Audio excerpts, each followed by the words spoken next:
Hello, hello, hello. Welcome to another UKGN live stream. Welcome to the morning after the top 100, top 10 reveal. I hope you've been watching that. Welcome. I'm Brian, also known as UKGN Zoidberg, if you've not seen me before. Today I am going to be live streaming the game that came number one on the list of the top 100 games that I have just counted down over the last 4 weeks. Without further ado, shall we just reveal what that game is?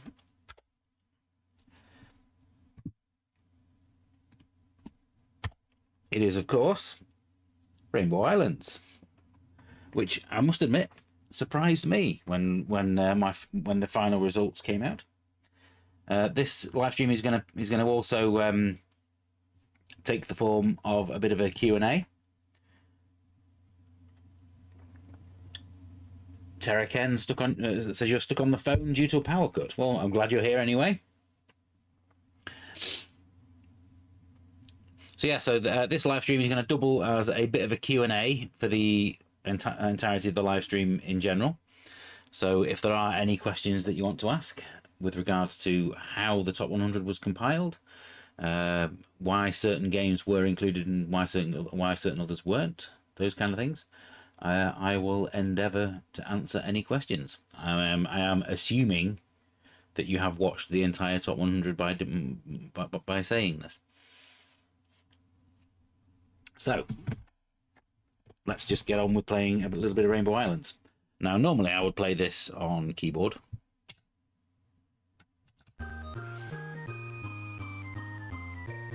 You always preferred Bubble Bobble. Well, okay, I am. This is definitely running too quick, isn't it? Right, okay. Let's start again. Let's come back to this.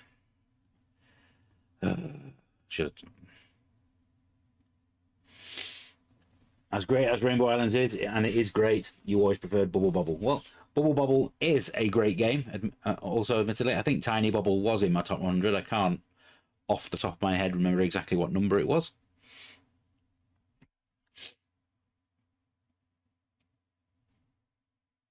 But I know it was in there.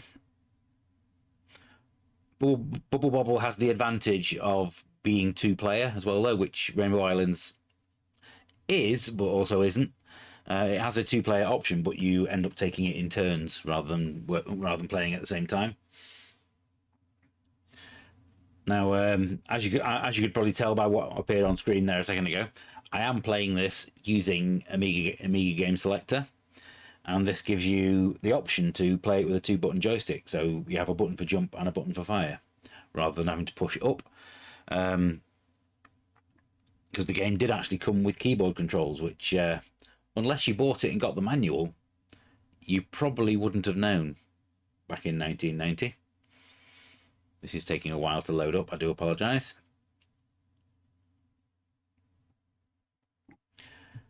But how is everybody today? I assume, as I say, I assume you have watched.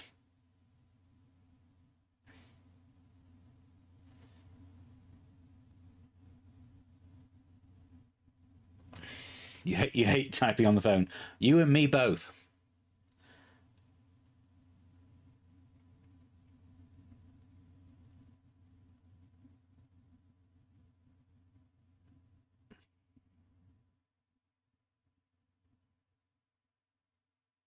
I've played Bubble Bobble on a load of platforms, even on mobile. Well, yes, me too.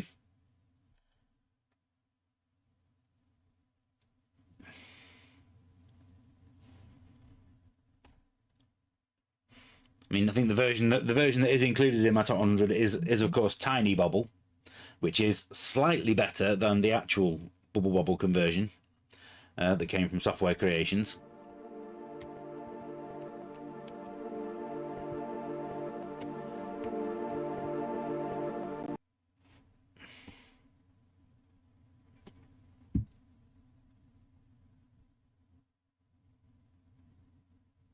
Please let this load. Come on. Parasol Stars was very disappointing. Maze Master Andy, welcome into the chat. Hope you're having a great day. having a couple of little teething problems getting the game up and running, which is why I'm currently, it's entirely me on screen and I'm chatting away. So hopefully I'll have the game up and running any second.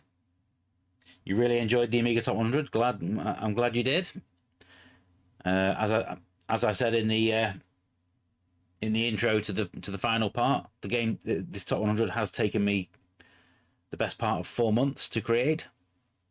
I started off by compiling a shortlist that ended up being just under 200 games, and then I was like, oh, how am I gonna like reduce this into a top 100? So I'll explain a little bit more about how I actually did that fairly soon.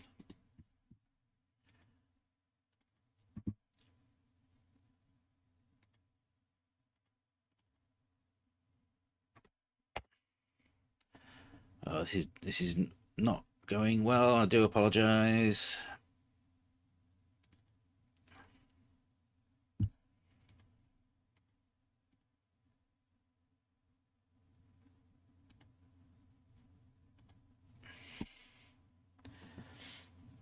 Oh, Terra Ken saying I loved Parasol Stars. I really liked Parasol Stars too. I did actually review it for Games X, and I think I did give it 5 stars. Still believe that I need to add cannon fodder to that top 10 next time around. There were a lot of games that you never had, but you did have all of the top 10. Interesting. I mean, cannon fodder was number 11 or 12, I can't remember. It was just outside the top 10. So when you consider how many games there are on the Amiga, that's still pretty good going.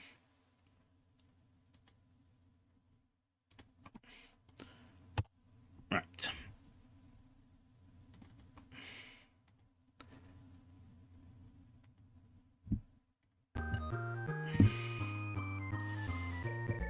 There we go.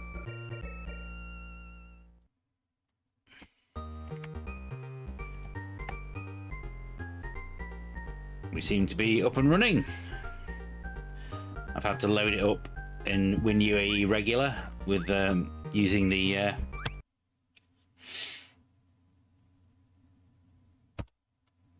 see if I change it to keyboard controls. See, not many people know about that menu. You have to press F3 to bring that menu up off the main title screen.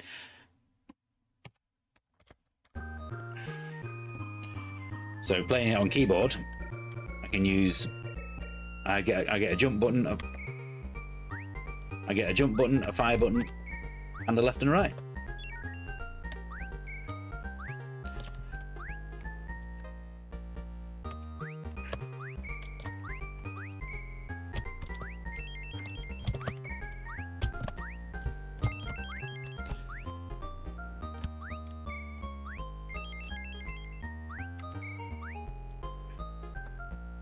I'm not getting off to the best of starts here.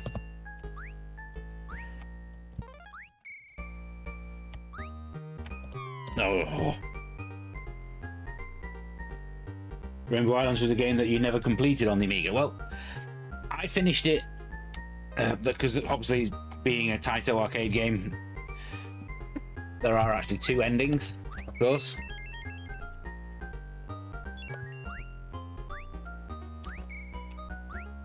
Because there's a good and a bad ending, and in order to get the good ending you have to collect all of the gems at the end of each world, and that in itself is something that I have never done.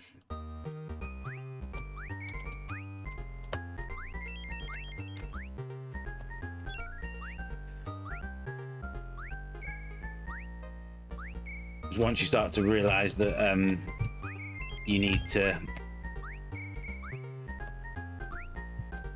align the enemies up and drop rainbows onto them in order to get the gems, the game becomes an entirely different prospect altogether.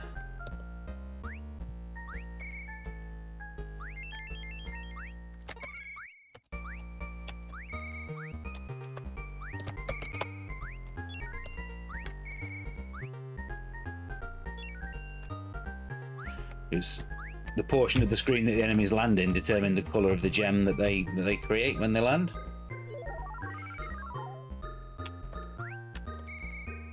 Only ever managed to complete it using save states. Perfectly understandable, because it is a very hard game, but a very enjoyable one. Obviously, which is why it was number 1 on my list.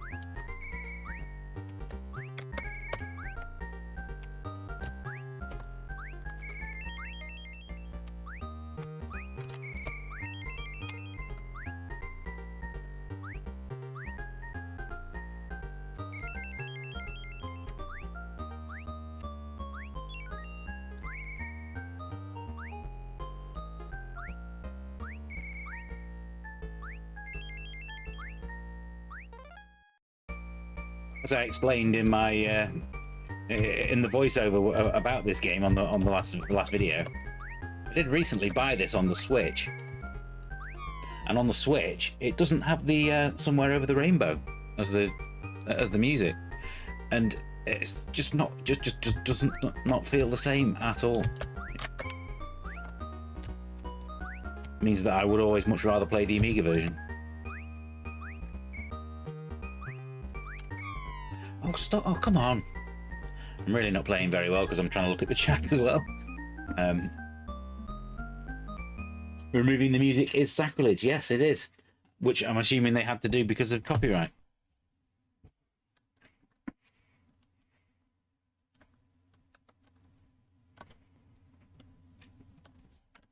Let's go back to having 5 credits and let's try and start again.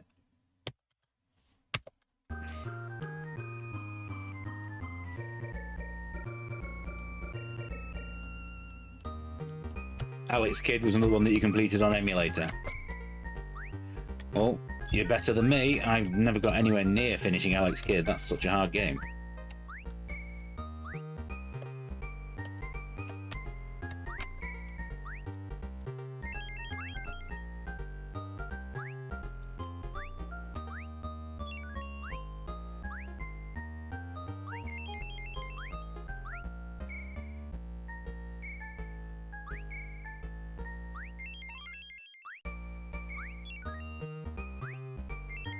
Need to make sure that I get those red pots as soon as possible, because they will increase the number of rainbows that I will create.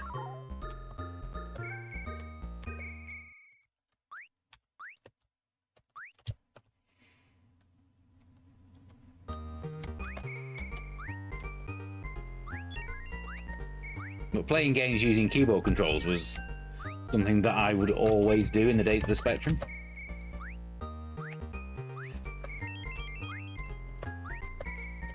By the time I moved on to the Amiga, it was definitely joystick all the way, really. So this was the only game that I ever really played on keyboard.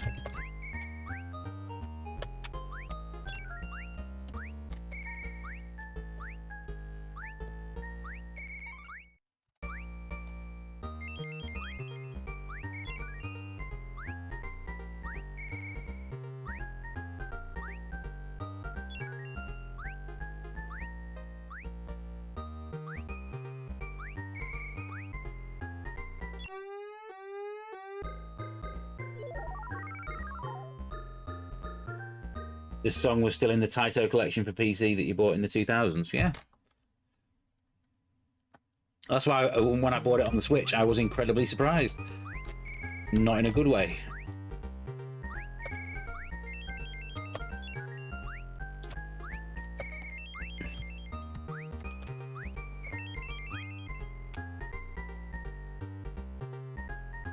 Oh, where's the jewel gone?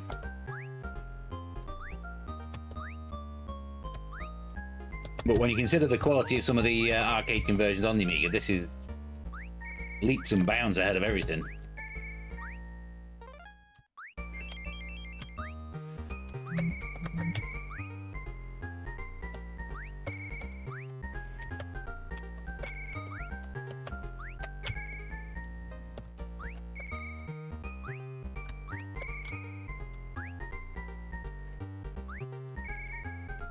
Hate these spiders.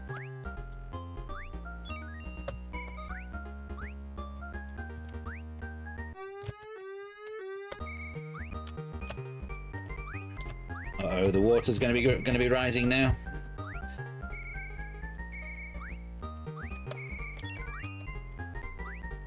No! Phew. Daley Thompson is the reason why a lot of specky keyboards got broken, yeah.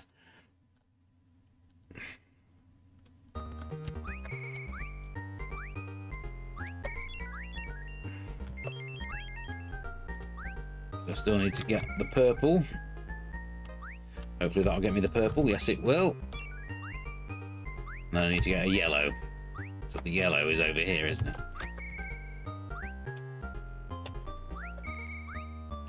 No, no, no, no!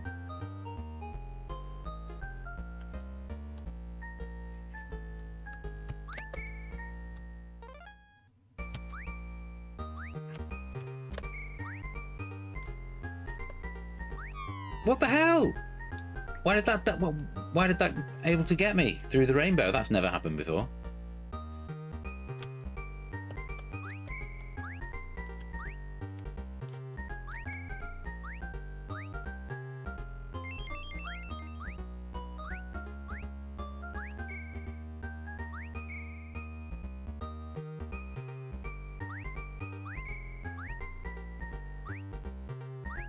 Alright, come on.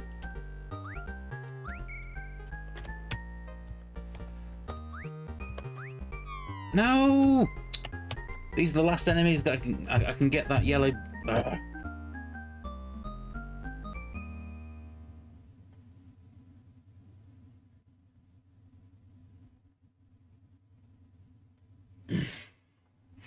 The one-up would have been imminent if I was playing well. But I'm really not.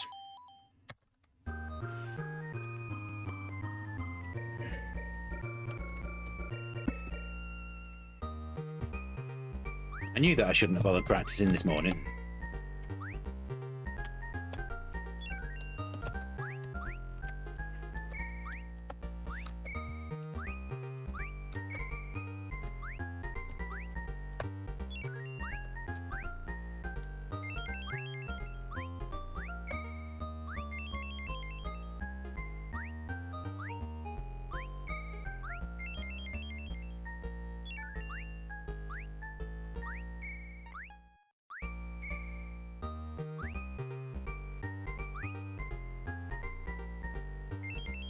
There we go. Needed that red pot.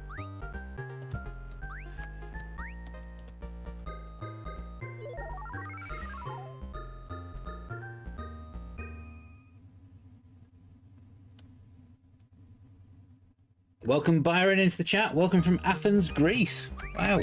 Thank you for joining me.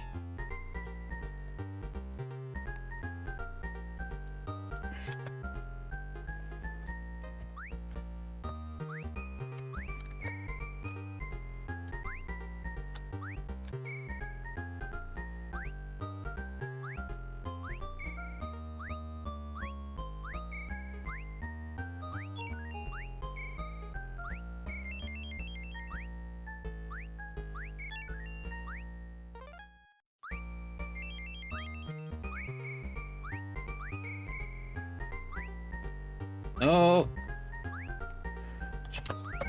Stop it! For God's sake, I'm playing really badly.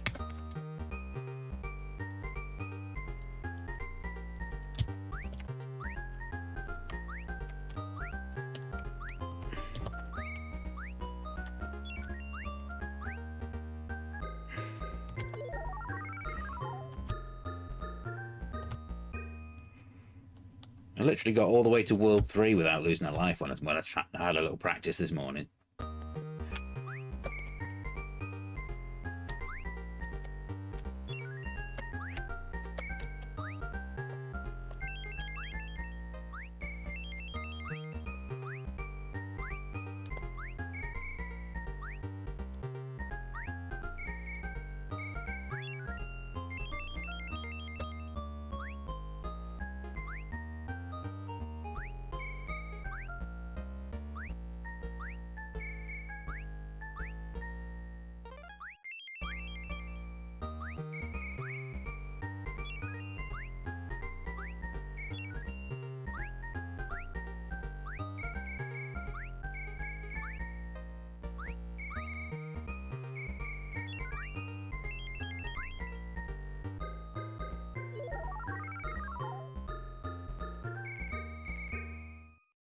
You did have an original copy of this. Tiris is also in Greece. Welcome into the chat. Glad you could join us.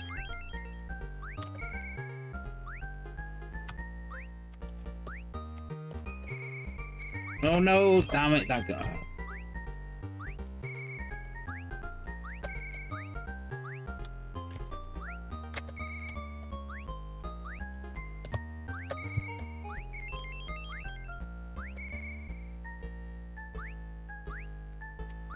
Oh, why did that not land in the purple spot?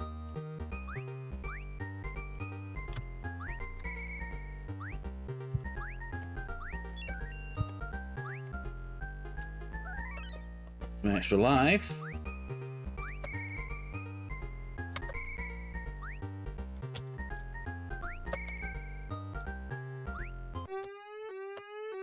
Gotcha!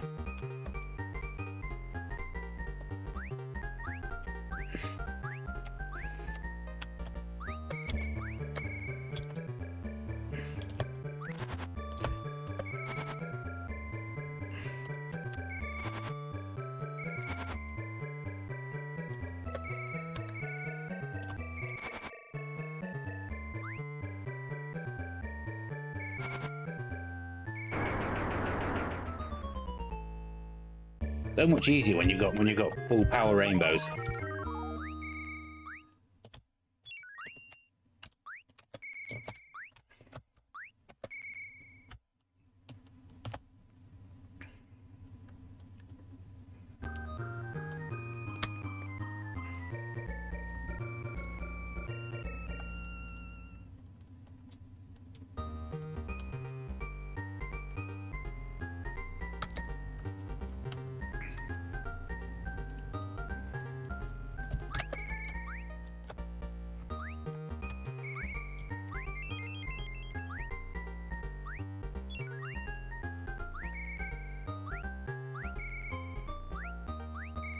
I mean, I do have to thank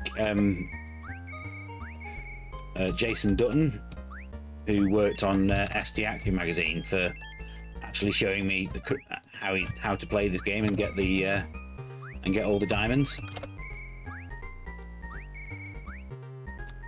Before he became a writer on ST Action, he was a play tester at Ocean, and this was one of the games that he play tested.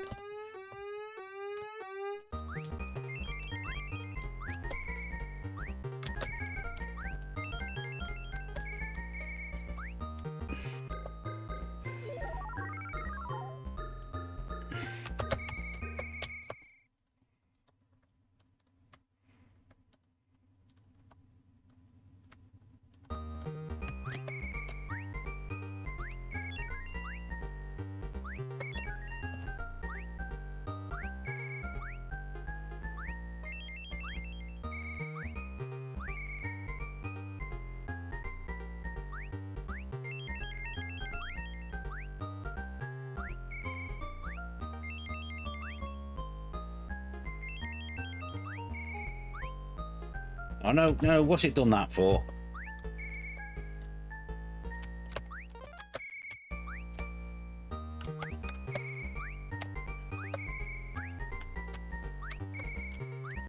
That's not good.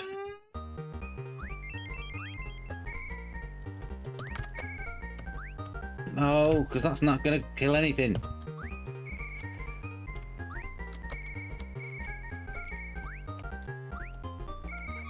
Oh.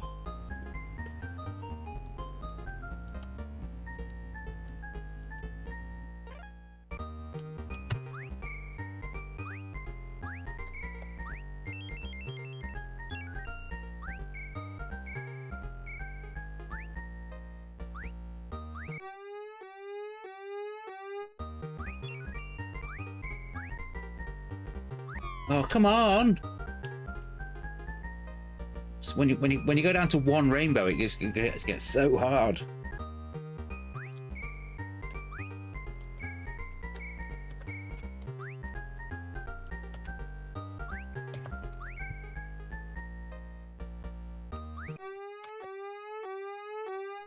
I think the reason why this game ended up topping my top 100 is because it's a game that I can play at any time, where there are certain so-called Amiga classics, like Cannon Fodder, like Lemmings, that I have to be in the right mood for in order to play.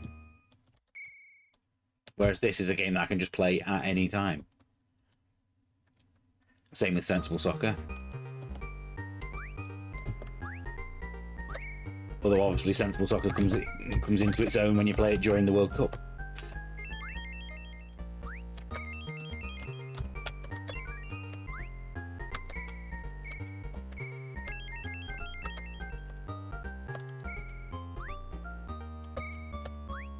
No, what are you jumping for?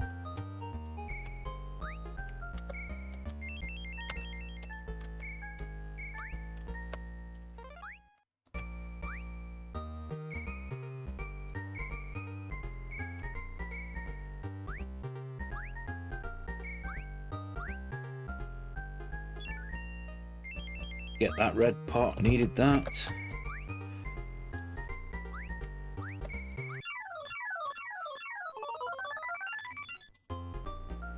You have to be in a masochistic mood to play it.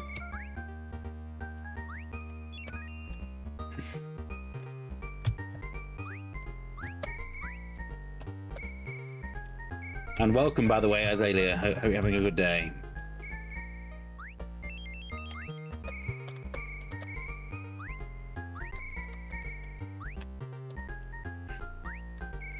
No, what did you do that for?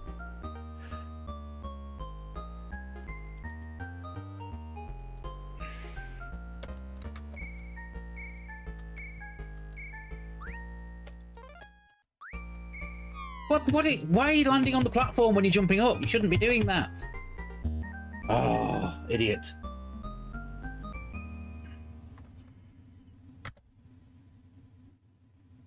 I am going to use a continue there, though.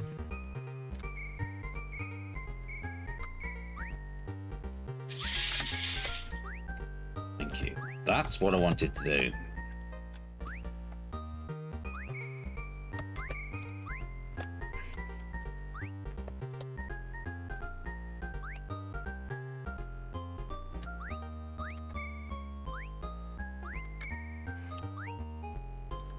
Oh, God.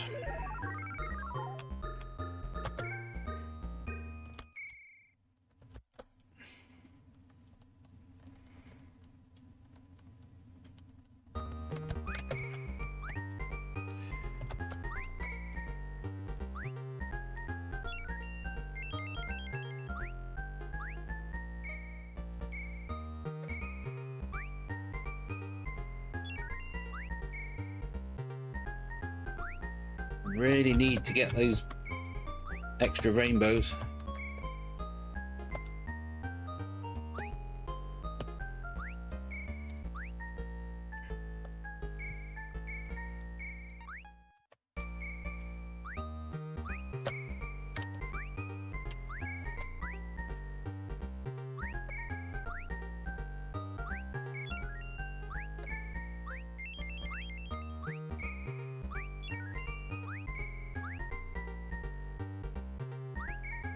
That one will do. That will speed up the rainbows at least.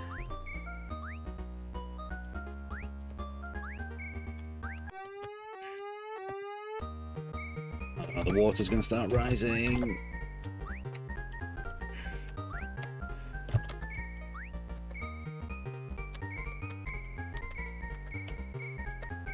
Oh, come on.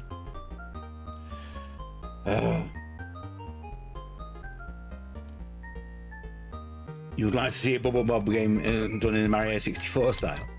Interesting.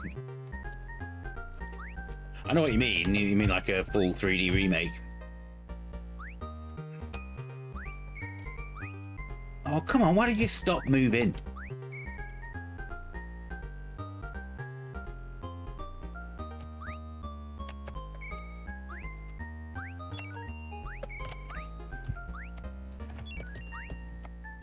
All it's doing is giving me diamonds, and I don't want diamonds.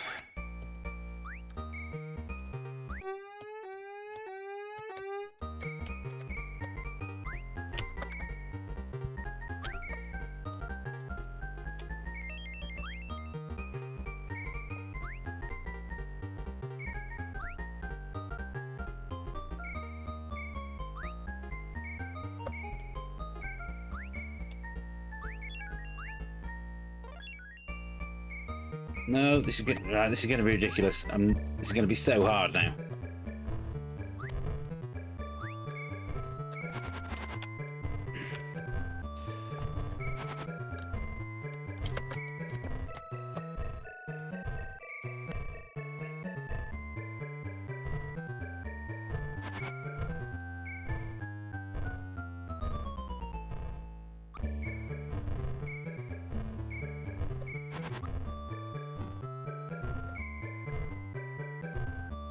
No.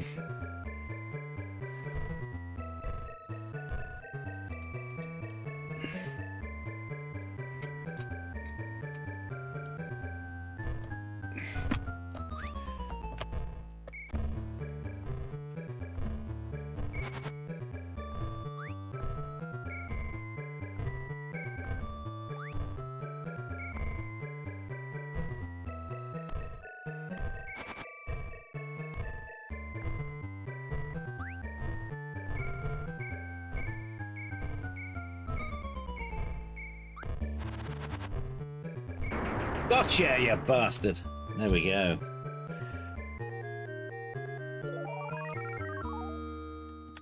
Oh, the power's back on. Well done. Get that diamond, get that diamond. Ooh.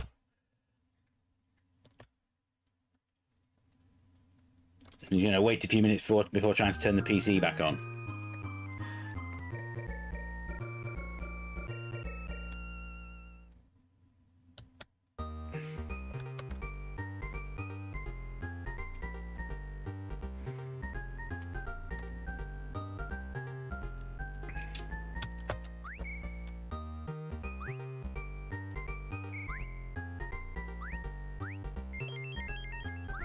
Oh, come on.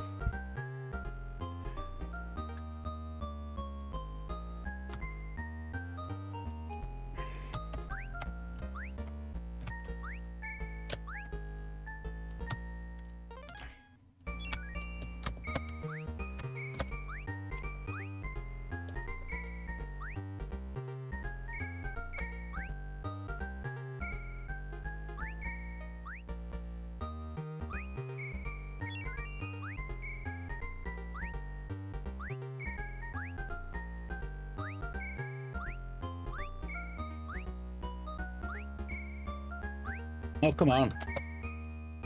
There you go.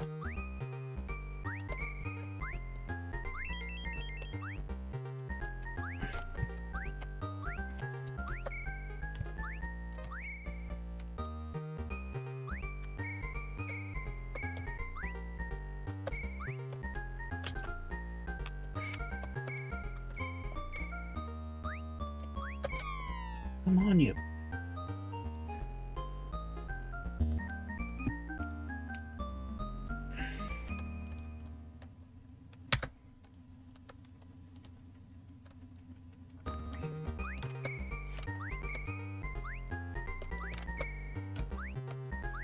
This is one of those instances where I would genuinely prefer the continue option to actually throw you all the way back to the start of the level.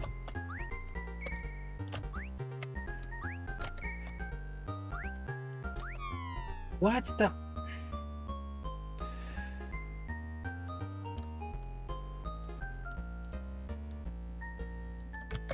I think would have a stand a much greater chance of actually getting any further.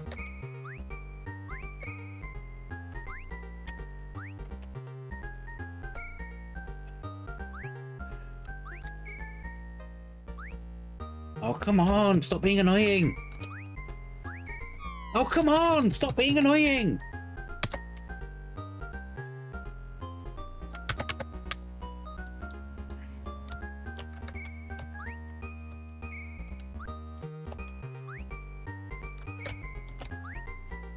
It's very much like R-Type in the way that as soon as you lose any power-ups, you're screwed.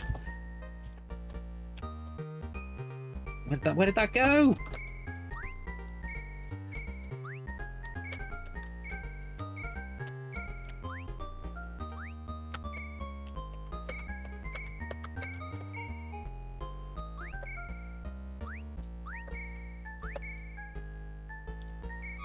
What the hell?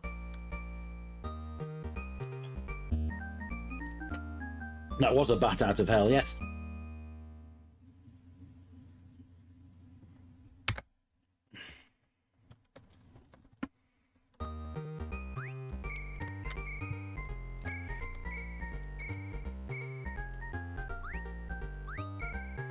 Stop going up the rainbow. God's sake, I'm trying to...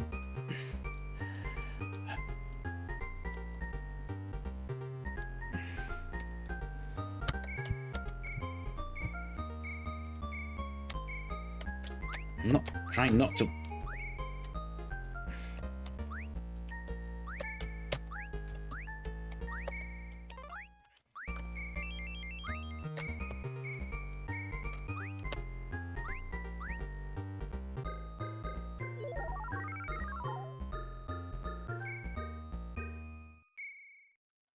Really don't think I'm going to get much further now, am I?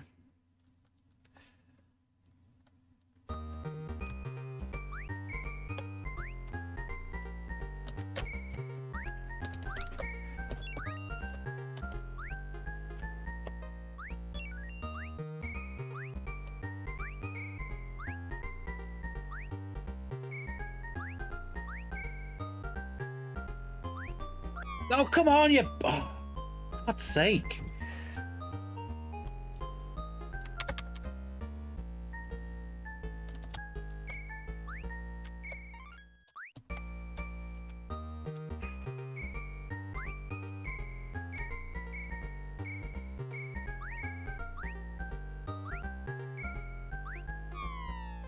Why did that not...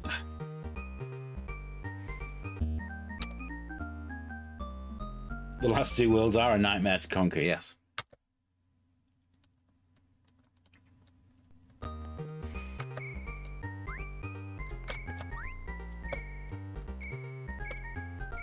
I don't think I ever have actually got to the last two worlds when trying to go for the good ending.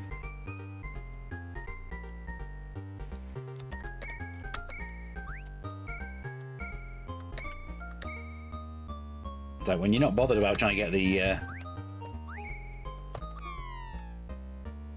the diamonds and get all the right coloured gems, then the game is still fun, but also a little less challenging.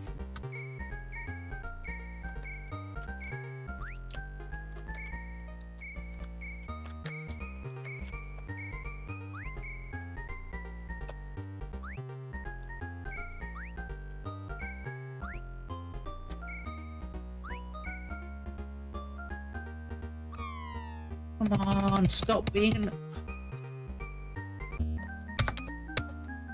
Collision detection is coming through platforms. It should never do that. Right, back to the start.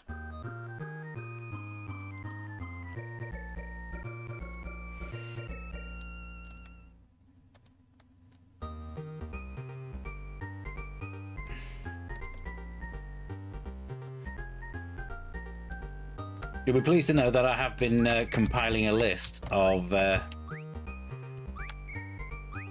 games that people have suggested should have been in the top 100.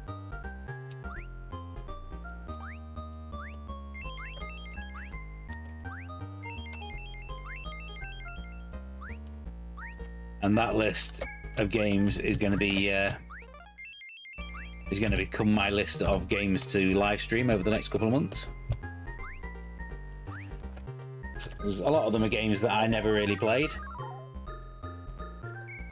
so therefore that's why I didn't include them, because they're not in genres that I particularly enjoy.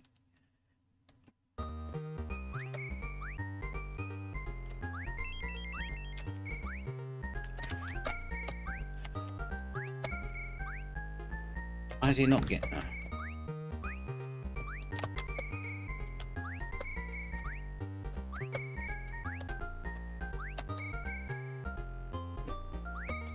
Oh my god.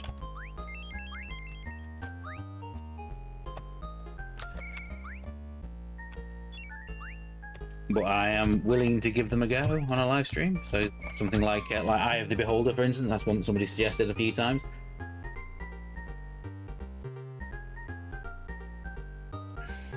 You don't have to get the diamonds in order but you do have to collect all 7 on each world, because it is possible to complete levels and kill the bosses without collecting all the diamonds, and that's when you get the bad ending. I am playing this on the keyboard controls, yes. The keyboard controls do allow you to have a little more precise movement. You don't have to push up on a joystick, for instance.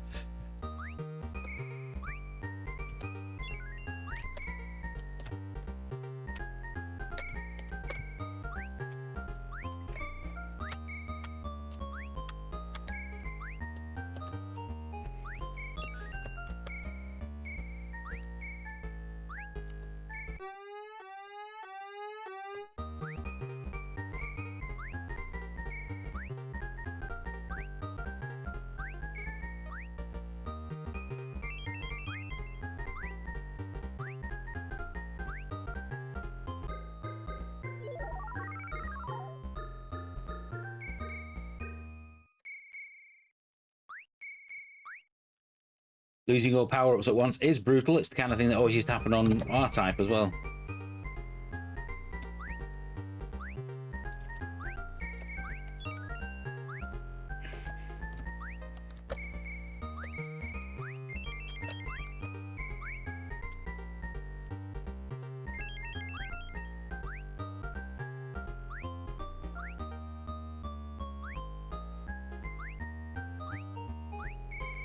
But R-Type can be one of the most satisfying shoot-'em-ups ever made, but the moment you lose a power-up on it, it becomes really frustrating.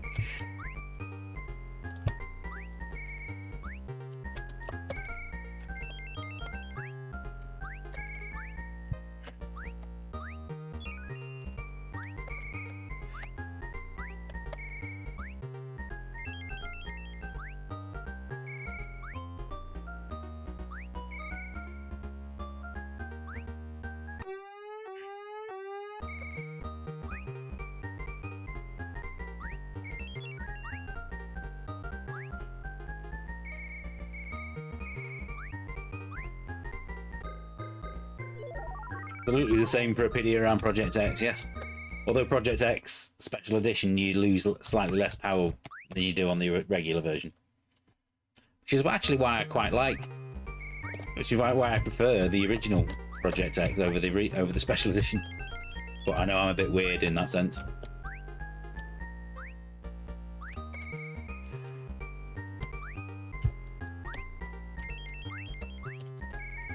Oh, come on, why did that not get him?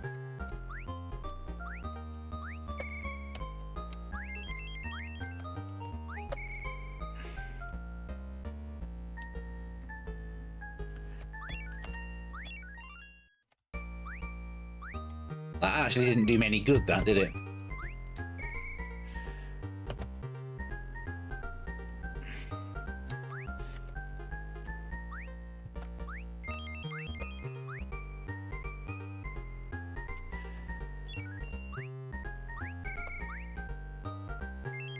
Oh dear, oh dear, oh dear, I didn't get a red one.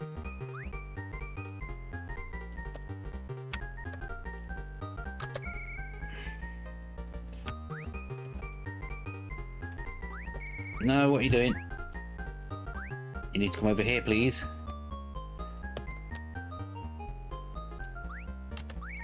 Damn you!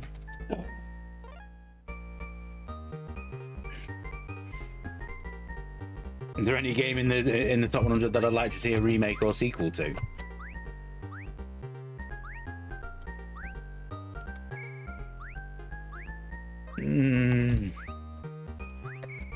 Difficult question to answer, because there are a lot of games that got sequels that then ruined how you felt about the original.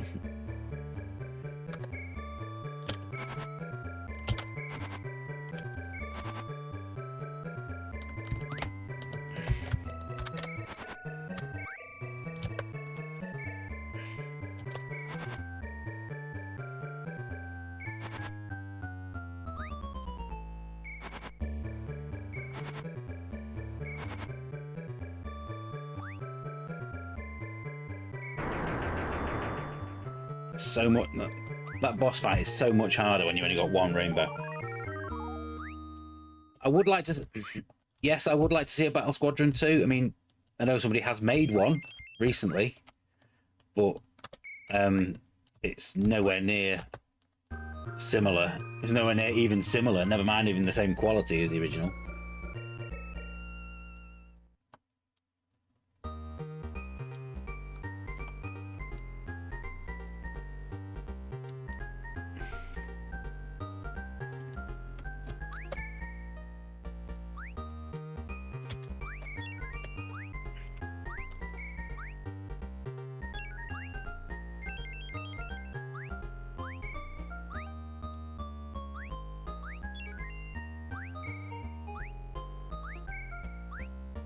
I think last year's Amiga Game Jam, somebody made a Battle Squadron 2, and it was in name only, shall we say. No, no, no, I'm gonna lose that. I'm gonna lose that gem.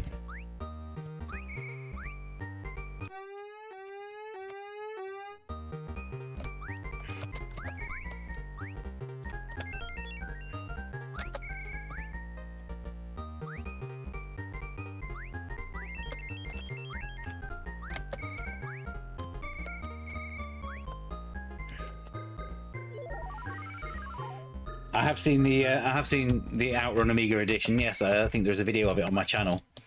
What I'm more impressed by is there's a playable demo available of an actual A1200 version of Outrun on original hardware, and it's only the first stage. It's only like the...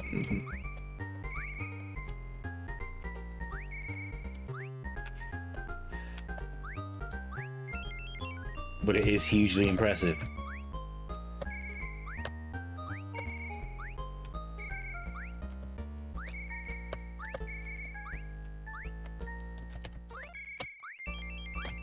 Ooh.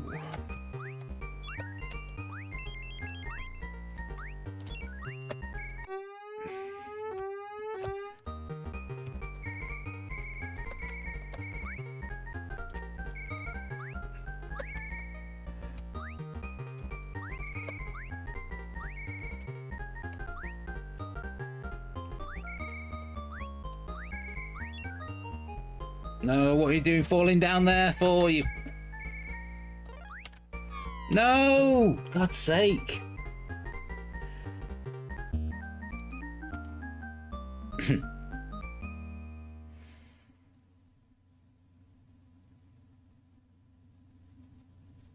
I would like a good Turrican 3 as well. Turrican 3 was terrible. Well, not terrible. Just a lot of the design decisions that they made I didn't like the grappling hook, for instance. Awful.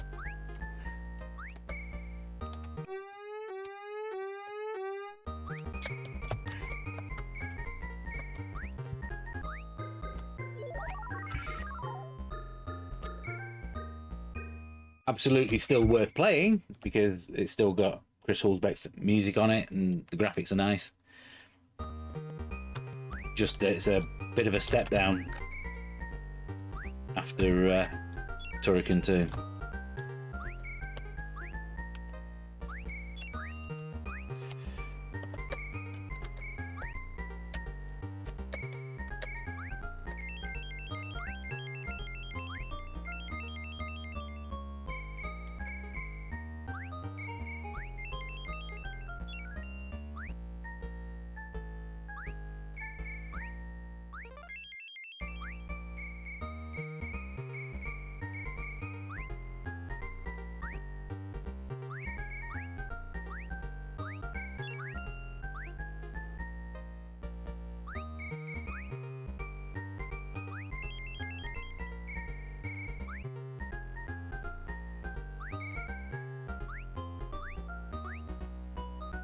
What I would like to see is a somebody to either do an AGA version of Indiana Jones,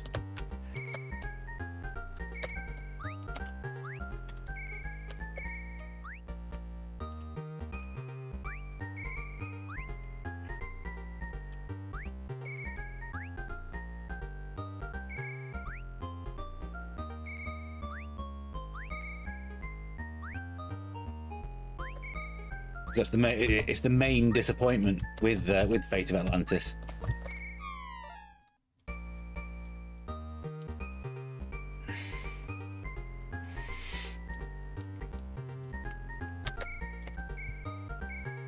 I honestly think, and I think a lot of people are going to shout at me for this opinion, I honestly think that Turrican 3's problem was that it was based off Mega Turrican. And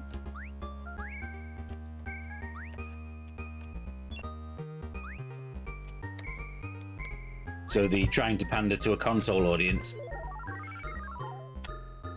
meant that it wasn't as good.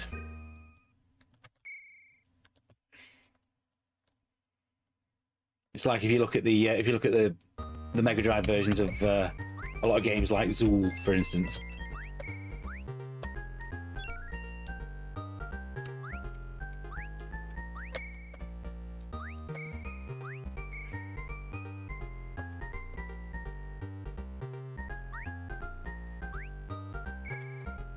Like quite often a game that's designed for one system just simply doesn't work on another.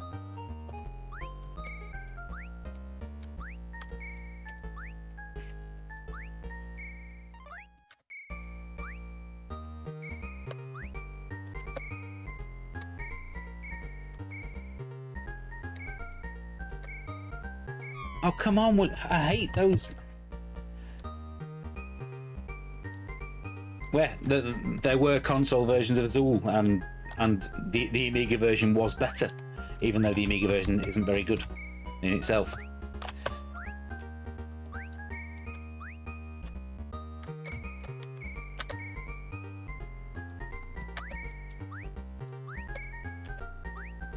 Oh, for God's sake!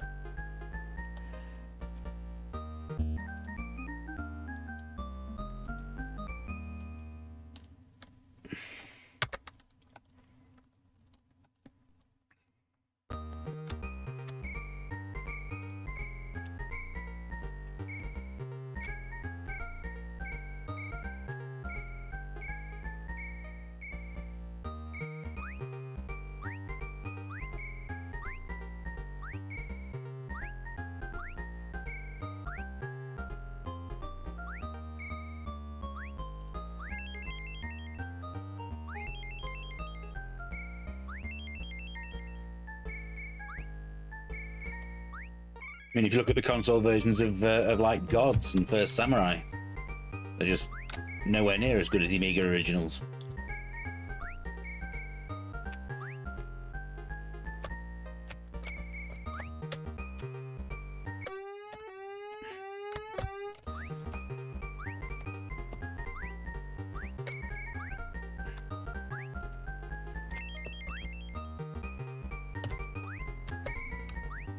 Well, I hope people liked the fact that I included I included all the statistics for like the best years and things like that in my top 100.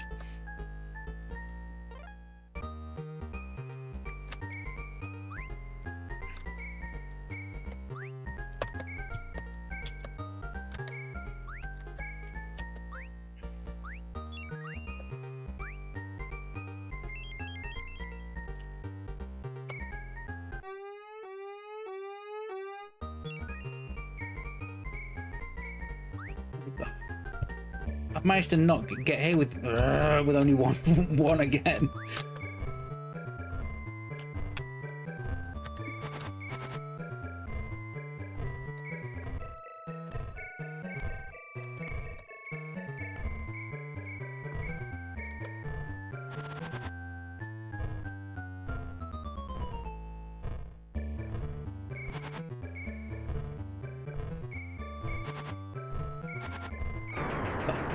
Damn it!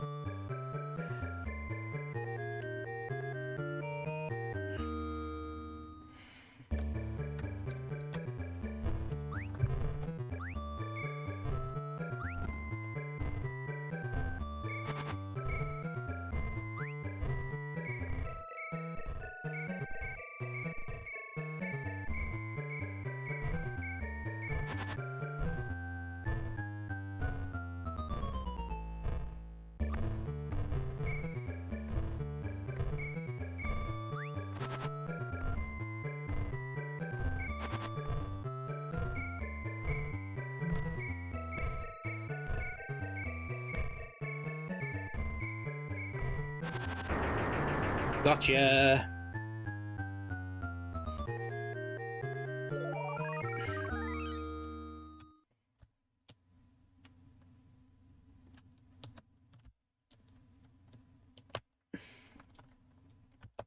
Well, I think the Amiga and the Mega Drive had the same sound chip in them. Just the Amiga tended to use it better, but the Mega Drive had more channels, which is why you could get music and sound effects in a lot of Mega Drive games.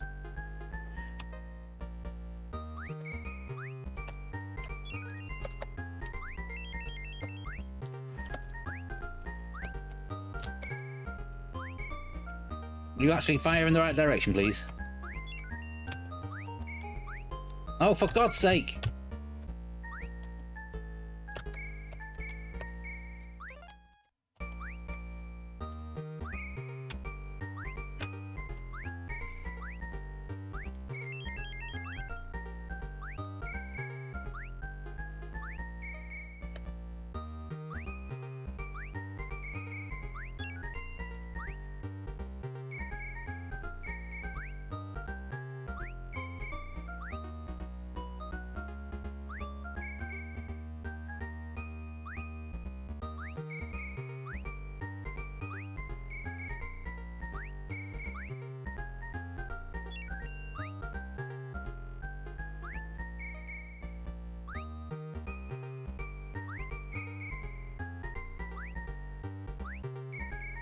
What are you doing?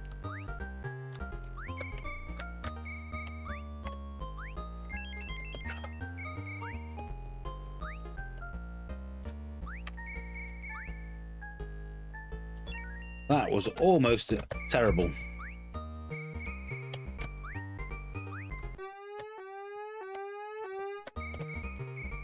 Oh, come on, fire!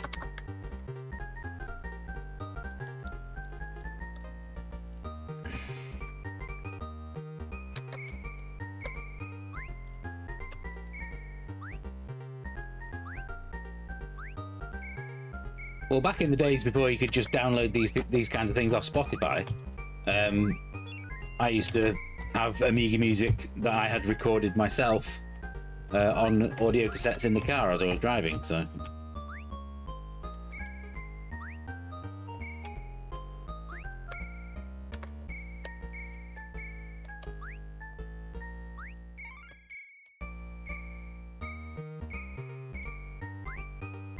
Oh, for God's sake.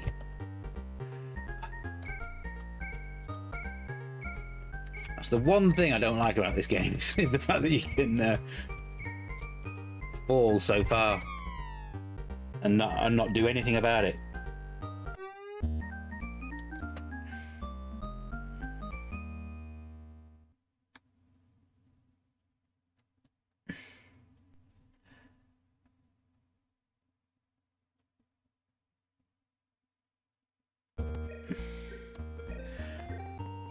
So IK Plus is a fantastic game, especially for its era, and you rate it very high. But you wouldn't personally have it in your top 20 because the one factor that knocks it down: player elimination.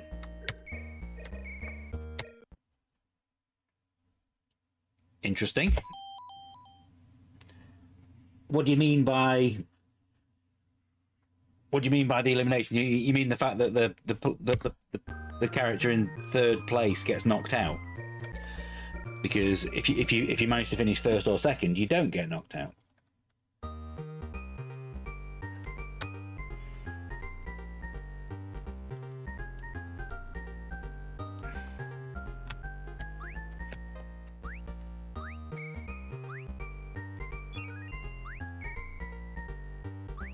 I think the fact that if you're playing it in two-player mode,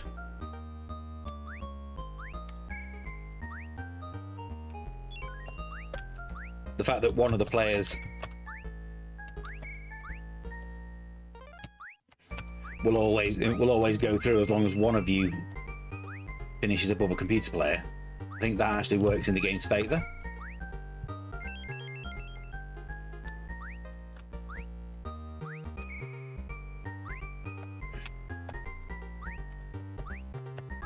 mean, it's especially tricky in single player, the fact that you have to finish above last.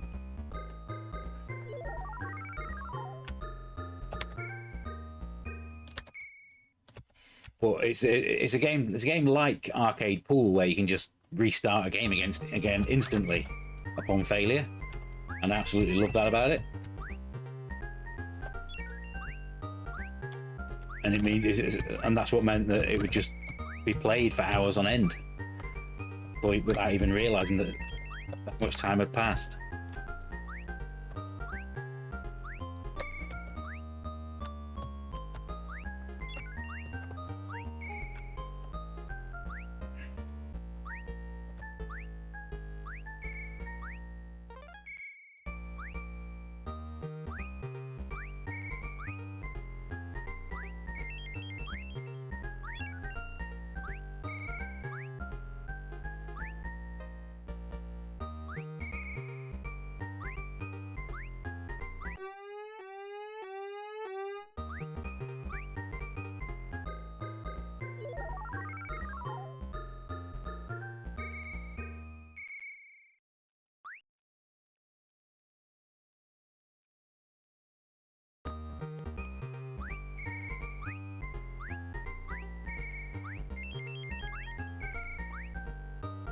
Okay, yeah, I get what you're saying about them.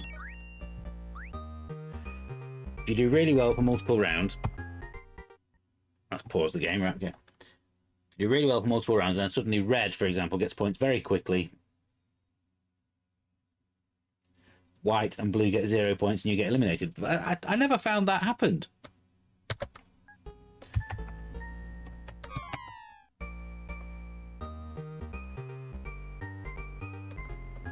I always thought that if you were, it would come up with the white and blue are in equal second. I'm pretty sure that that's what the judge has said on multiple occasions.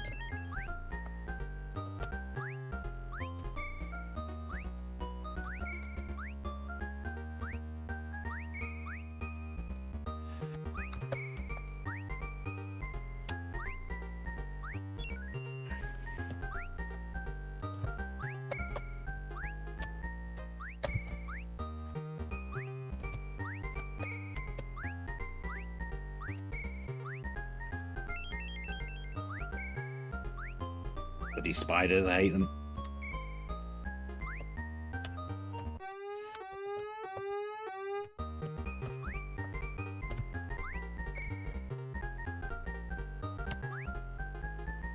You'd get like messages saying like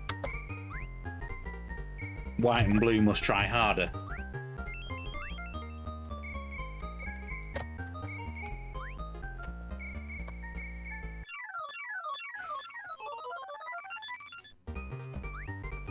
Okay, I fluked that.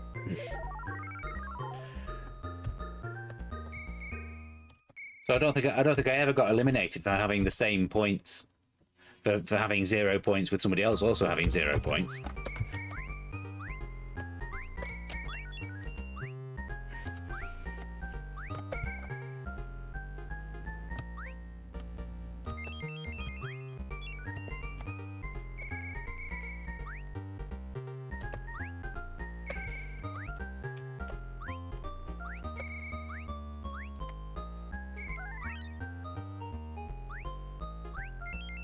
But if you were playing it in multiplayer with a friend, and they were always winning, it wouldn't. And you came last. You would be able to just carry on from where they were up to.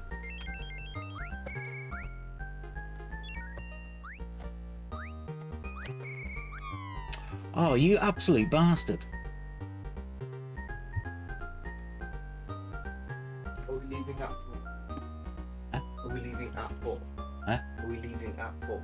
No, we're going to leave about 1:45. Have a shower. About 2 o'clock, I would suggest. What time is it now? It's now.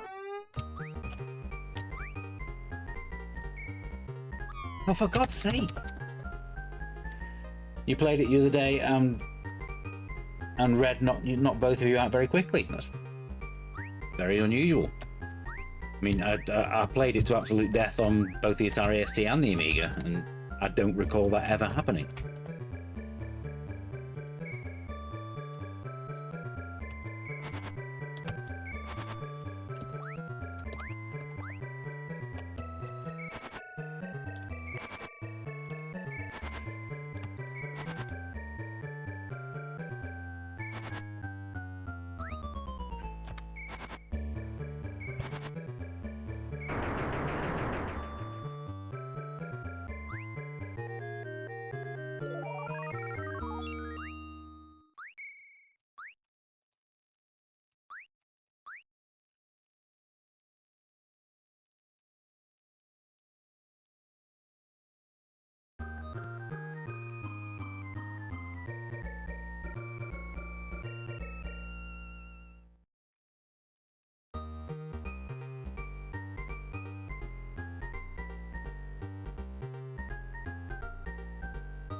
That was really stupid of me. I'm glad I got away with that.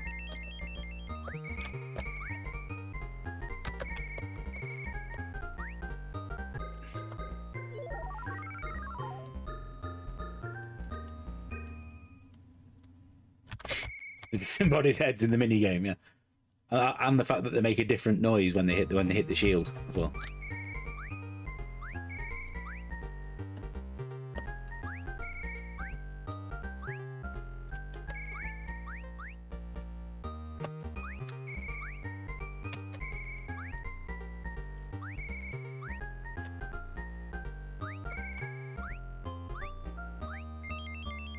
Can I just point out as well, and thank everybody in the process, the fact that the final part of that top 100 video has become the fastest video to 5,000 views that I've ever made.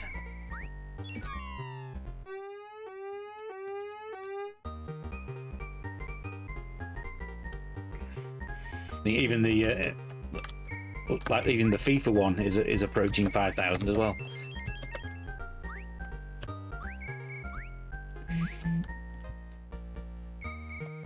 I'm honestly blown away by it. It's made the last 4 months of work that have gone into it very worthwhile.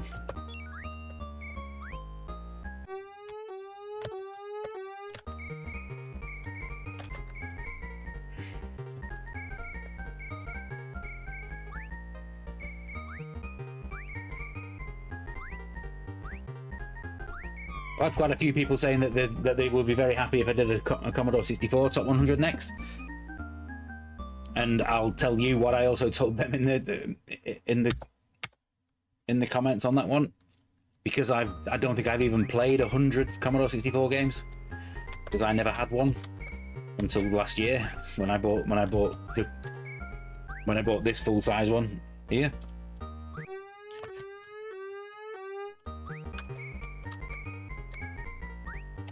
No, what the hell happened there?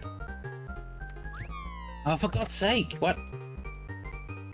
Why did that not jump high enough to get to the end?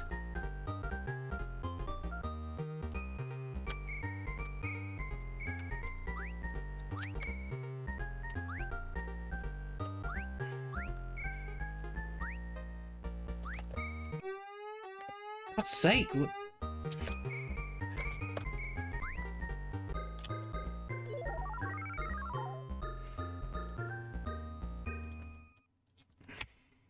I mean, I'm not surprised that the FIFA video is doing that well, considering I specifically timed that to be on the opening weekend of the World Cup.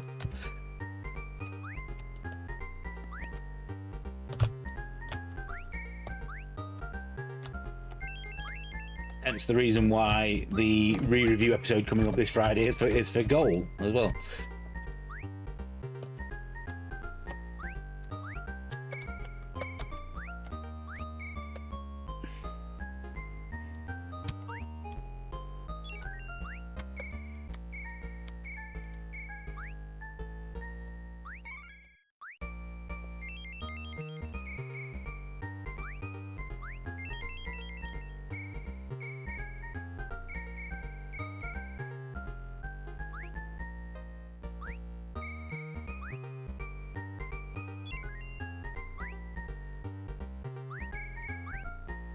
No, you stupid sod! I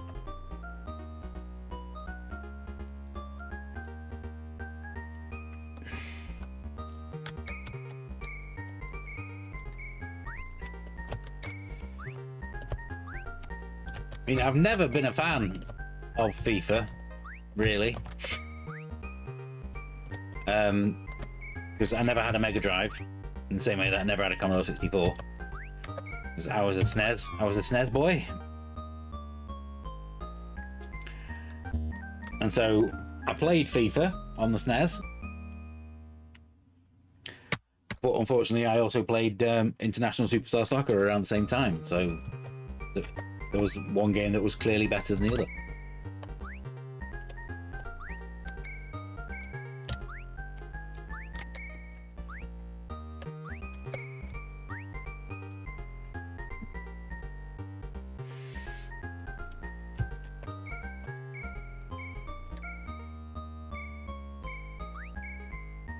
So if people are prepared to wait an exceptionally long time, I will produce a Commodore 64 Top 100, and mine will probably be like not have all the games that people would expect because I have no experience of them.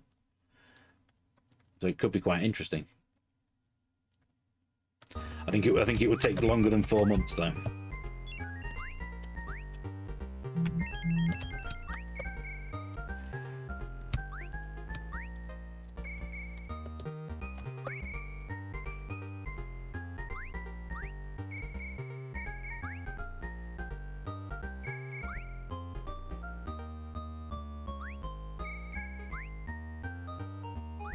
Hate these.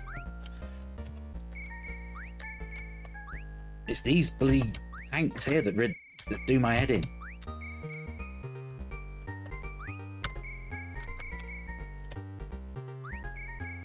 Right, that's it. Got one of them.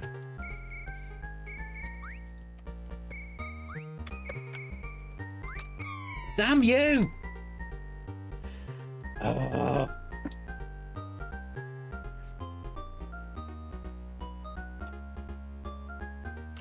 Well, yes, I went from Spectrum to Commodore 60. I went from Spectrum to Atari ST to Commodore Amiga, so I bypassed the Commodore 64 entirely.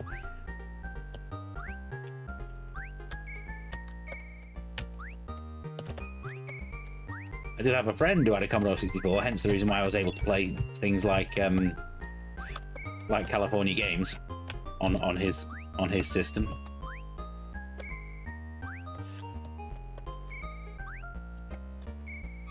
Damn you, you stupid sod!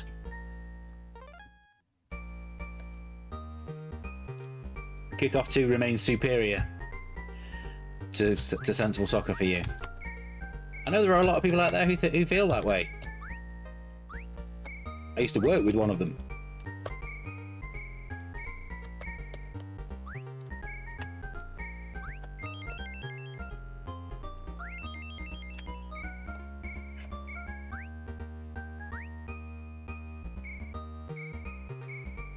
I think this is the level that just does you over.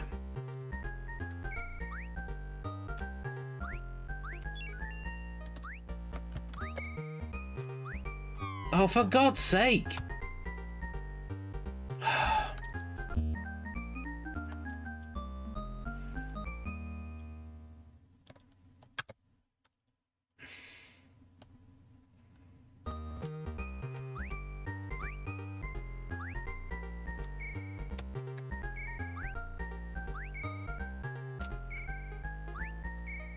Stop jumping on the rainbows and just climb them.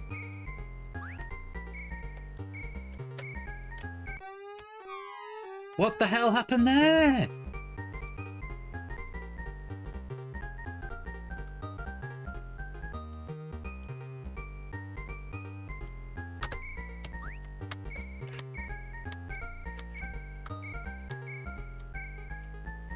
I mean, I love Kickoff 2, don't get me wrong.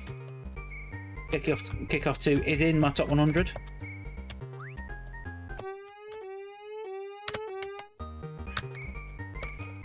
Oh.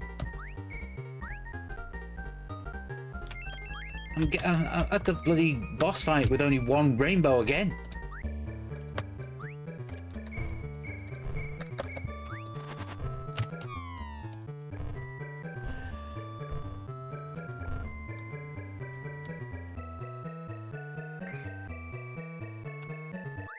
And there are obviously Commodore 64 games that I do know of that I will be that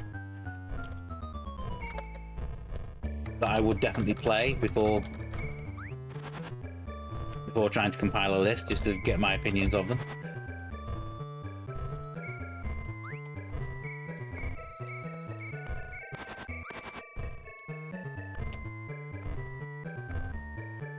I mean, obviously regular viewers will know that I did play Impossible Mission 3 in a live stream quite recently.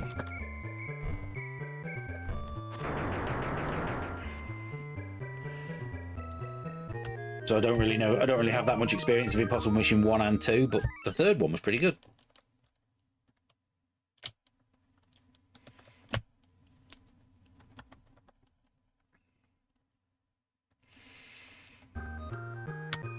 But like I say, the Lemon Amiga website has 5,000 Amiga games on it,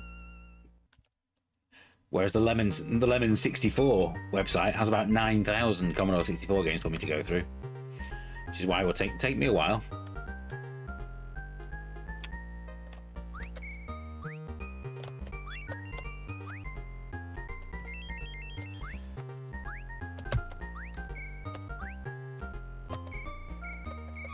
I mean, it's why did. I'm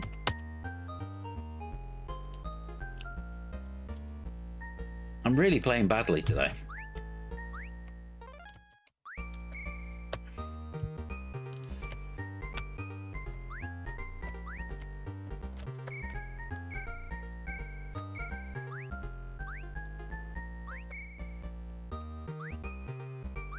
I'm going to put the blame on the fact that I'm having to monitor the chat at the same time. Not that I'm saying that's a bad thing, but yeah.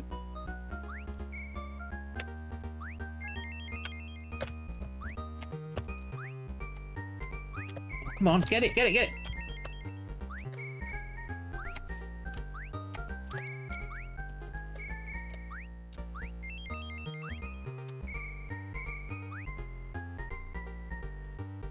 God's sake!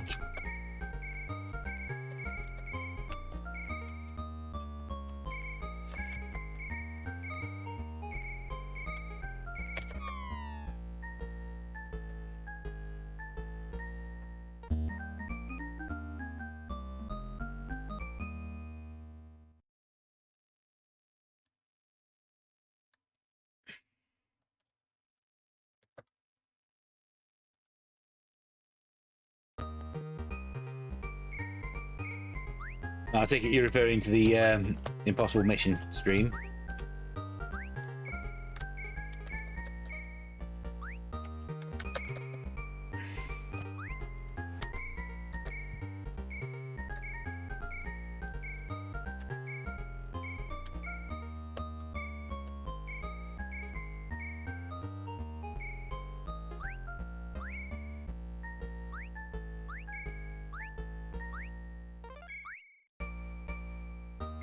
I hate those bats.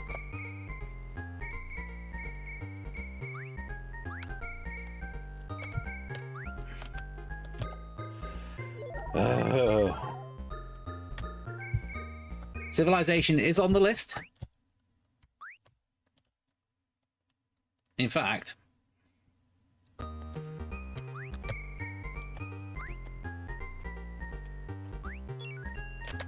while we're on the subject of the list, I might...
It's so hard to get the diamonds on this world because there's just so much trying to survive is just difficult enough.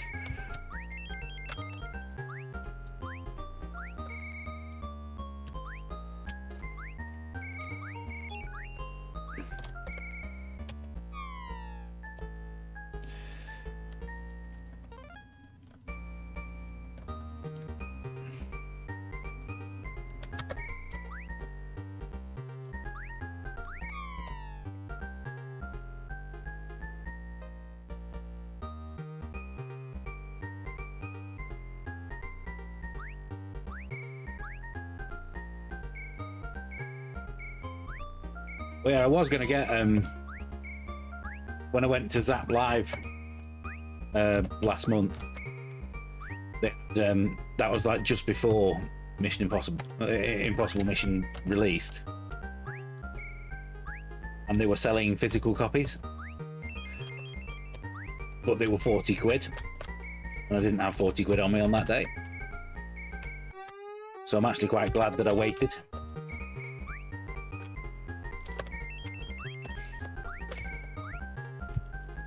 Because the digital copy was only 7 quid.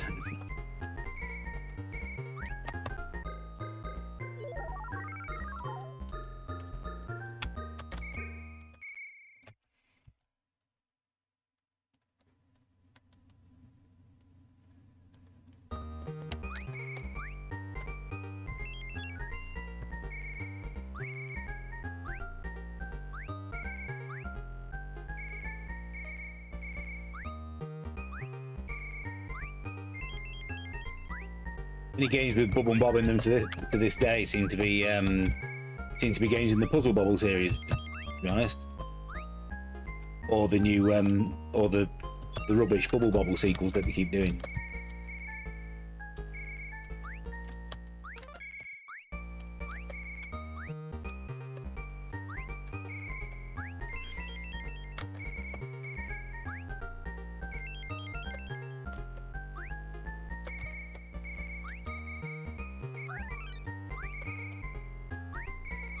Oh, damn it.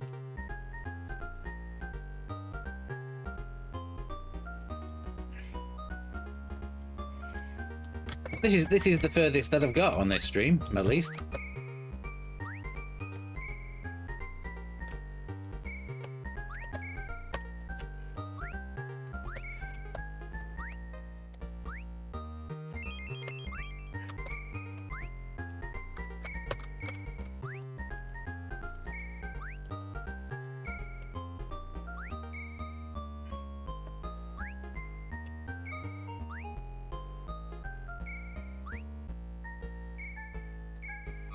Damn you.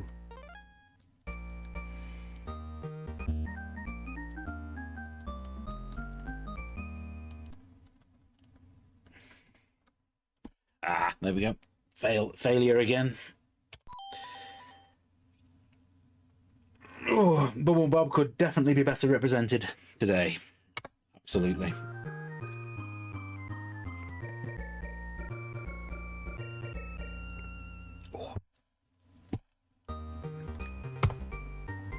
In fact, I was going to do the wheel spin, wasn't I? Where are we? Where's the pause button? There it is. Right. Let's pause that for a second. Okay. We have a random wheel of names. These are all the games that people have suggested in the comments on the top 100 that I should potentially live stream. So what I thought I would do is I would spin the wheel and let the wheel decide what I play next Tuesday. So let's give it a spin and find out.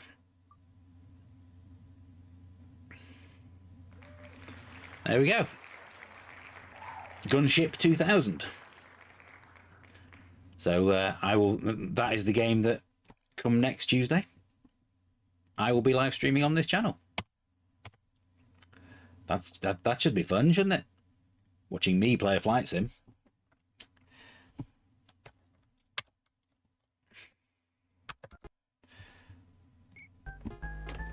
There we go.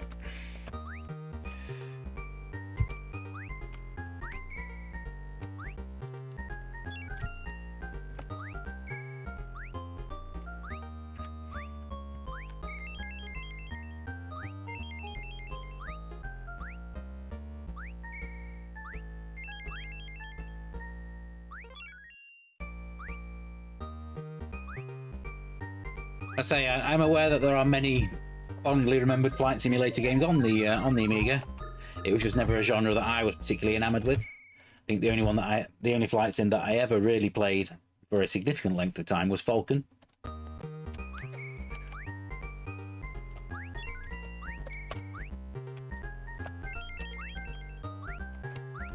And that was because a friend of mine actually bought it.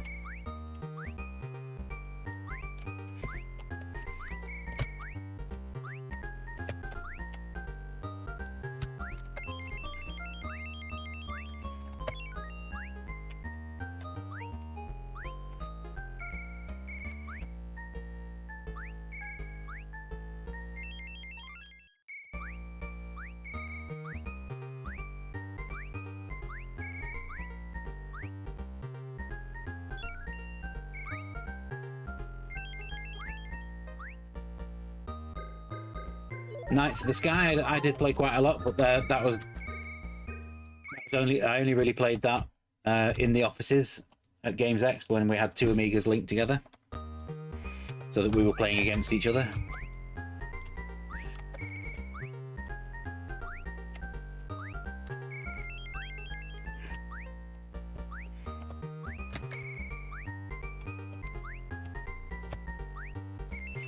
And that was around the time that that Lotus 2 came out, because we would have it connected up to play 4 players.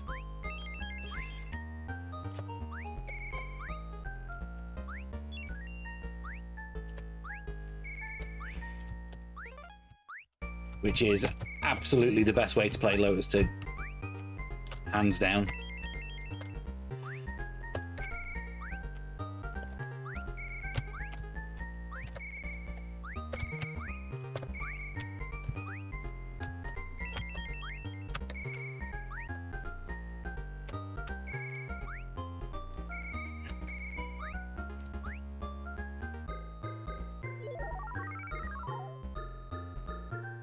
$15.2, yeah, that's a good one. Just started playing Microsoft Flight Sim in PlayStation 5 in VR.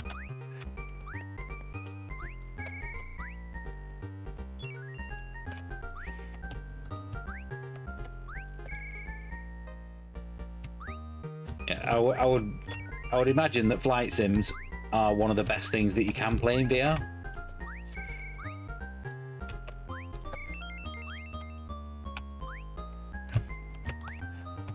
Oh, no, I need that green one.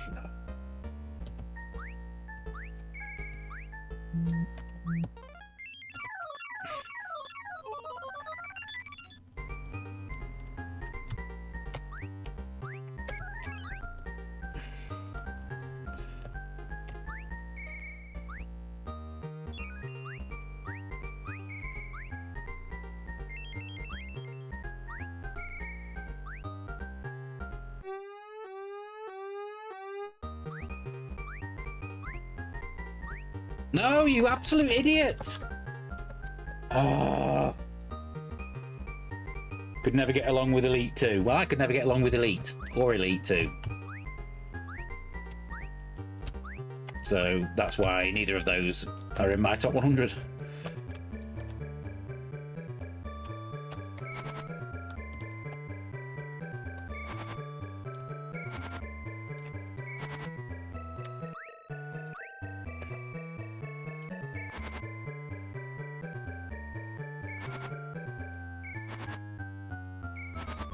Elite Dangerous was one of the first games that I played in VR, though.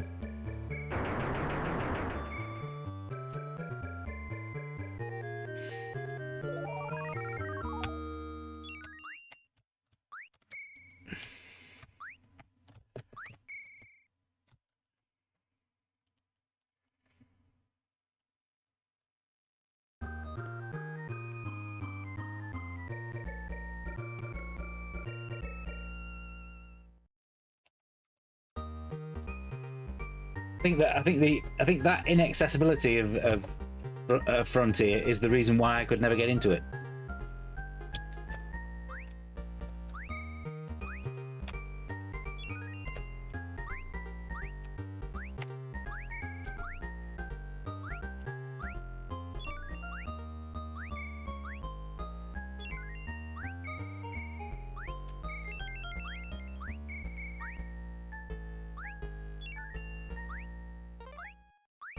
Oh, damn you!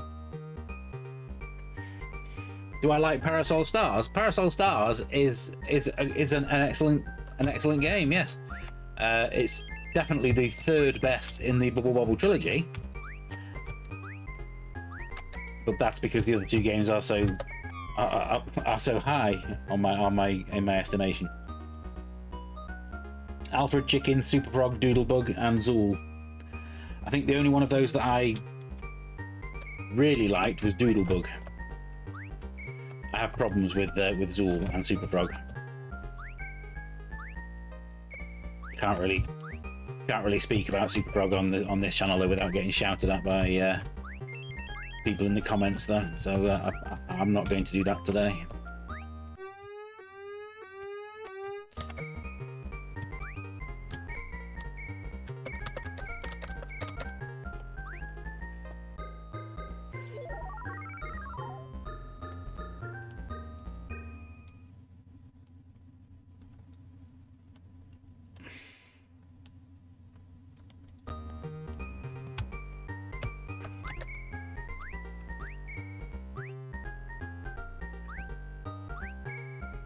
There's absolutely a lot to like about Super Frog.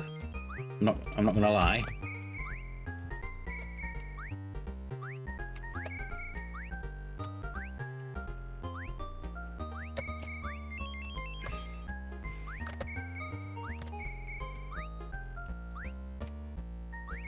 The issues that I have with the game are from a design perspective. Nothing to do with the technical side, because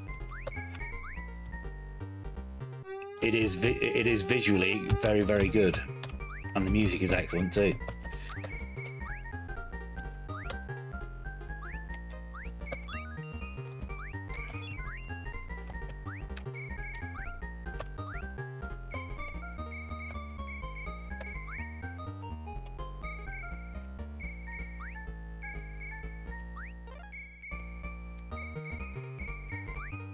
Crikey, that was close.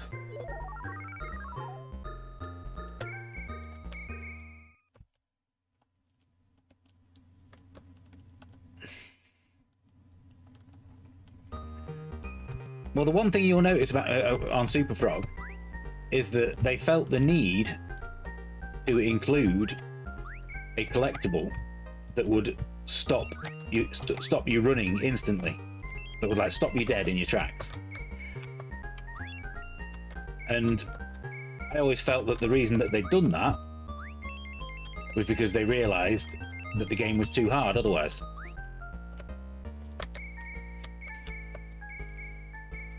And there's me saying that I wasn't going to talk about Super Frog, but hey, here we go.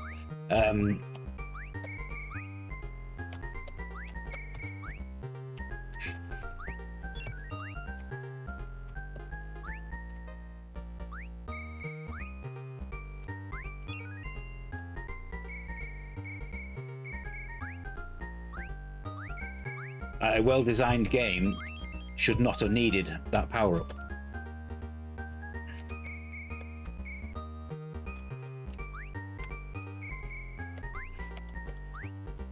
But I honestly think that the soundtrack might be Alistair Brimble's best.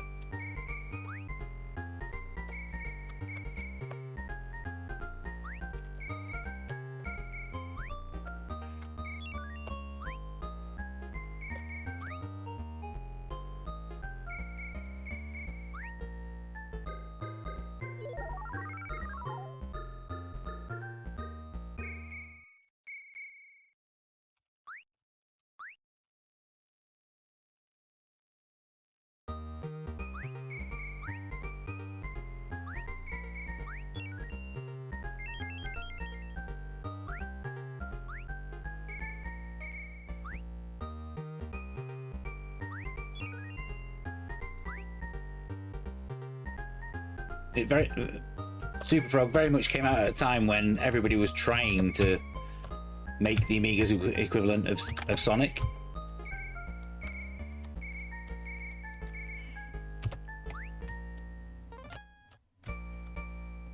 Like, rather than trying to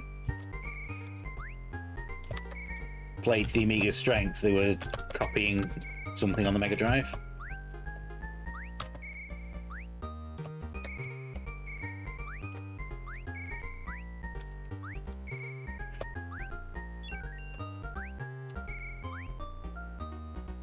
Oh, for God's sake.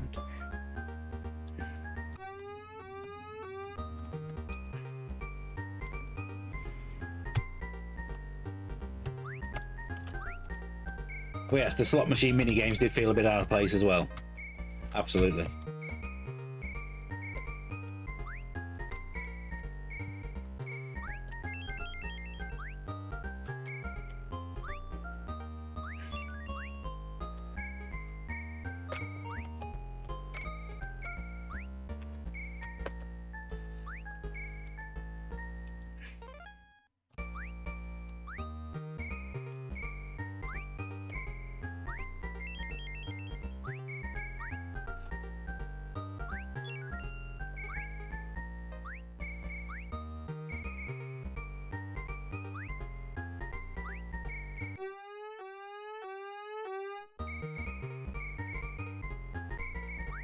No way!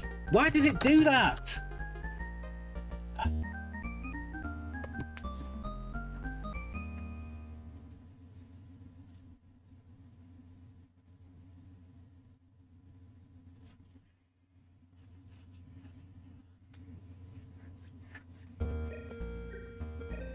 Wasn't Zool Amiga's Sonic? It wanted to be.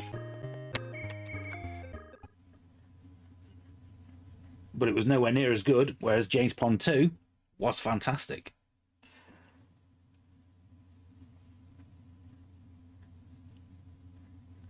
You see, and James Pond 2 came on the Amiga first, which is why it worked.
Yes, Fire and Ice was designed for the Amiga as well, so there's a common pattern here.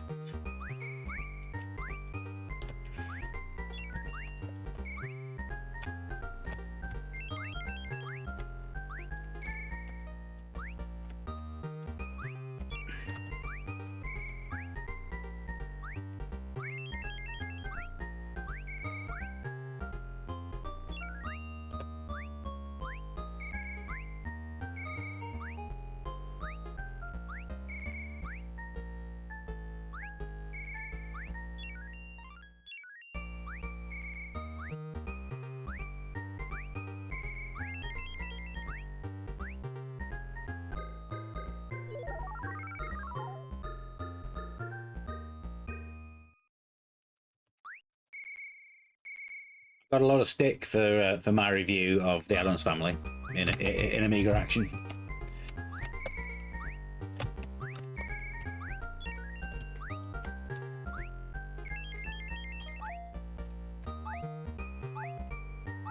I had to fight for the score that I gave it, because nobody else on the magazine agreed with me, and I gave it 94% because I thought that it was a fantastic platform game.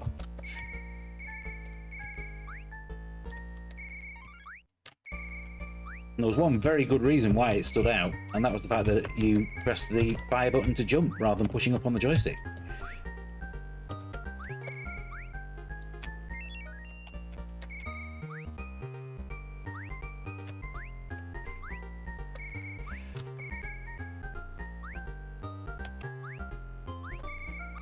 Oh, damn it.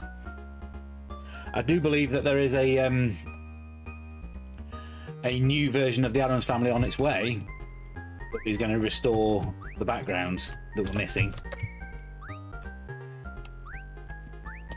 Because apparently the backgrounds are there in the original code, it's just they made them all black.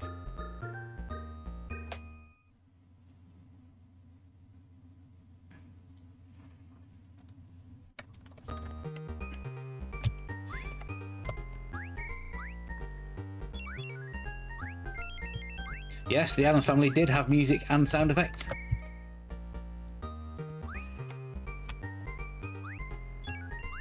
Which instantly makes it better than quite a lot of games.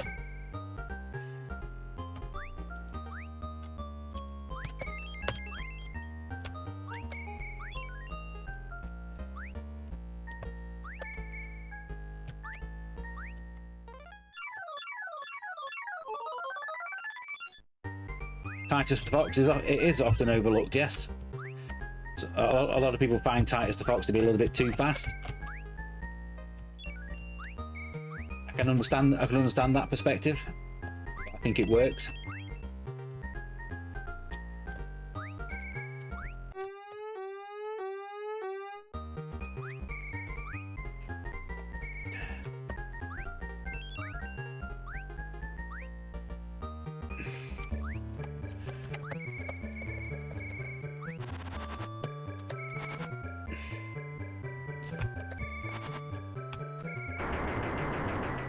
Look how much quicker it is to get that done when you've got 3 power-ups.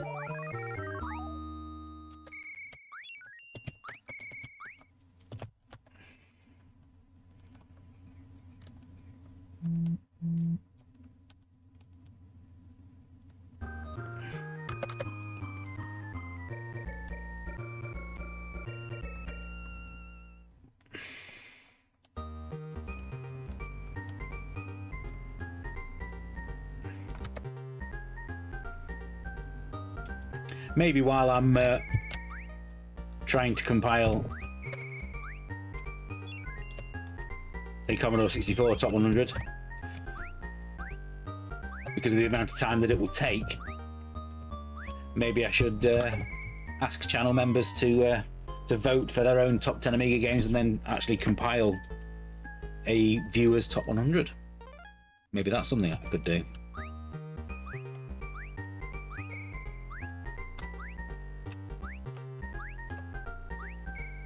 I mean, as it is, we're branching out into more than just Amiga content. And so hopefully, I say hopefully because it's still being worked on, it's not me that's working on it. Hopefully we'll have a Commodore 64 Best 10 video coming next week.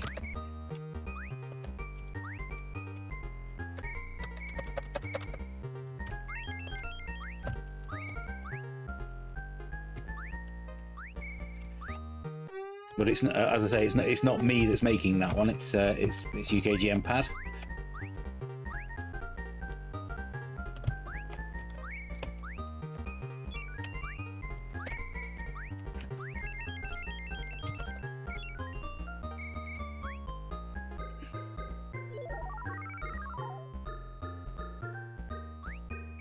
I would need a lot of people to send in their top 10s though.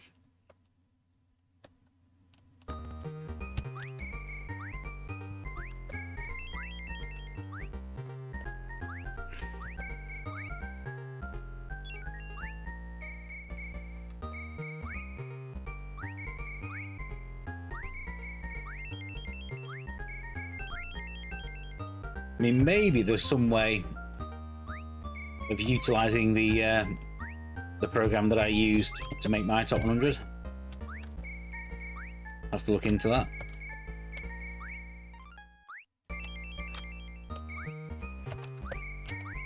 Because basically, I compiled my shortlist,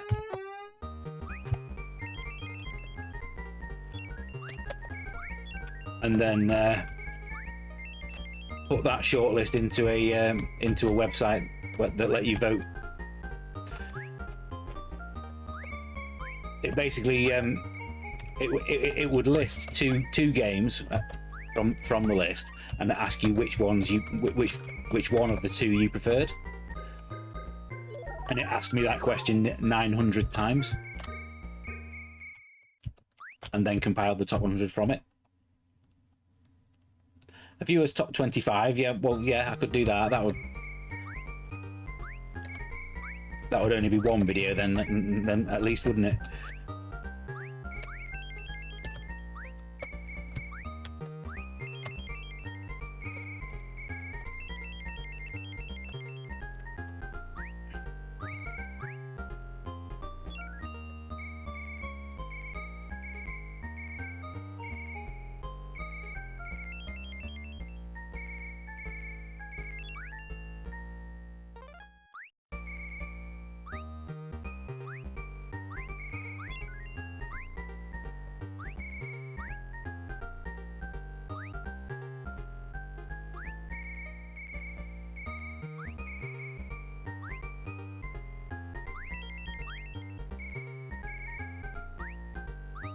Maybe as an Amiga player, I've become obsessed over the years with the idea of a top 100, all thanks to Amiga Power.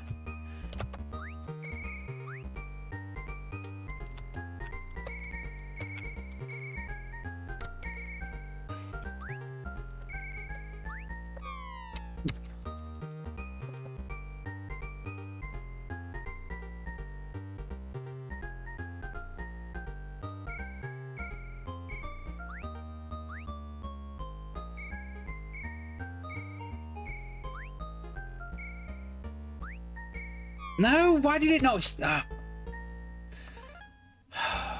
Why did that go through the plane?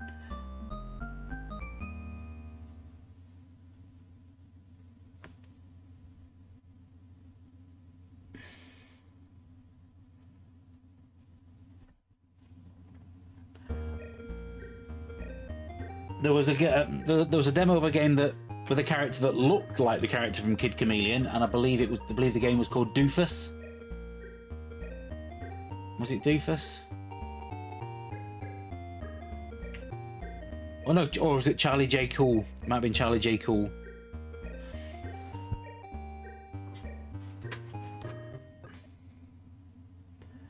One thing you do know is that Eye of the Beholder and Hired Guns would be on your list for sure. Well, Eye of the Beholder is on the list of games that I'm going to be live streaming over the next couple of months.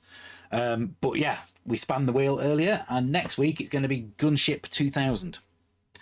I may have to have a quick play on that before the live stream, just to kind of get my bearings, and I'll probably have to also download the manual, I would imagine. And did that not come with a keyboard overlay to tell you what all the keys were?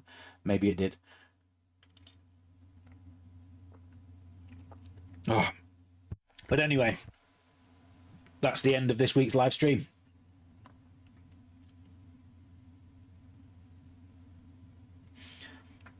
The Kid Chameleon Mega Drive programming did start on the Amiga, I believe. Yes, I have heard that myself. So yeah, so that's the end of today's live stream. Thank you very much for watching. I hope you have enjoyed it. I played really badly, so I do apologise. Coming up this Friday, we have a brand new episode of the Amiga re-review looking at Dino Dini's Goal.